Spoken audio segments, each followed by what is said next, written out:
जय मसीह के मेरे प्यारे प्रियो, आशा करती हूँ आप सब अच्छे होंगे। प्रभु आप सबको आशीष दे।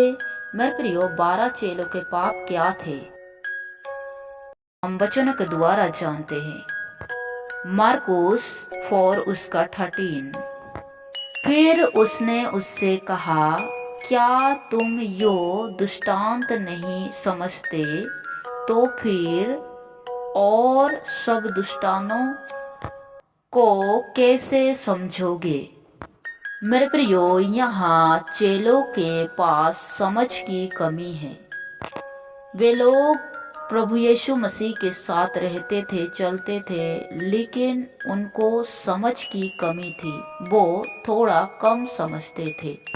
बोलने का मतलब है कि वो बातों को जल्दी नहीं समझते थे और वो यीशु मसीह को दोबारा पूछते थे कि गुरु, आपने ये सब क्या कहा। तो इसीलिए यीशु मसीह कहता है, अभी अगर तुम ये सब नहीं समझते तो आगे चलकर और क्या समझोगे। इसीलिए मेरे प्रियो, अगर किसी को समझ की कमी है तो वो परमेश्वर से बुद्धि मांगे।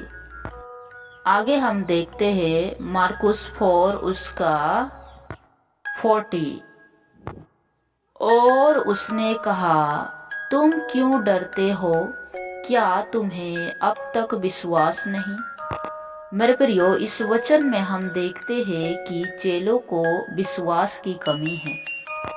जब वे लोग नाव पर जा रहे थे तो तब बड़ी आंधी आई और लहरें नाव पर यहाँ तक लगी कि वो पानी से भर जाती थी। मेरे प्रियो, नाव के ऊपर भी पानी आ गया था और चेले बहुत डर गए थे। तब वे लोग यीशु मसीह से कहने लगे, हे गुरु, हम नष्ट हुए जा रहे हैं, हमें बचा, हमें बचा। तब यीशु मसीह ने आंधी को डांटा और पानी को भी डांटा। तब वो शांत हो गया और लहरें थम गई। मेरे प्रियो, चेले तो हमेशा प्रभु यीशु मसीह के साथ ही रहते थे, फिर भी उनमें विश्वास की कमी थी।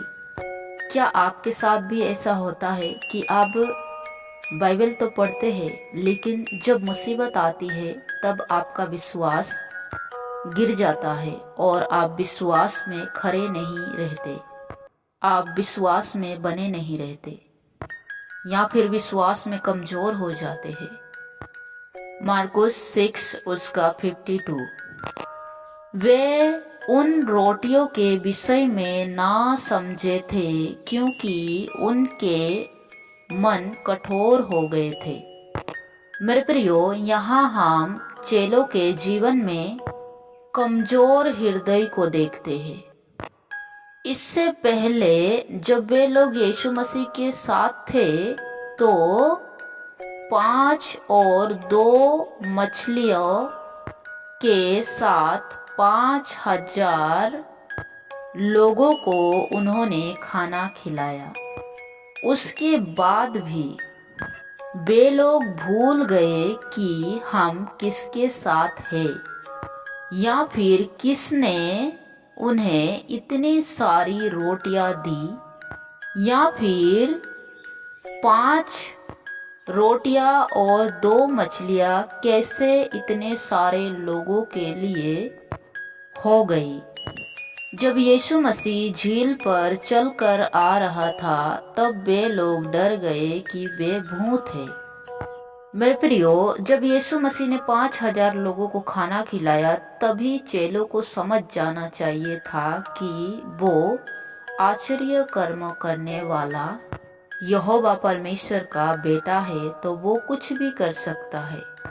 कई बार मनुष्य इसी तरह प्रभु के वचन को जानकर भी उससे प्रार्थना करने के बाद भी उनका हृदय कमजोर पड़ जाता है।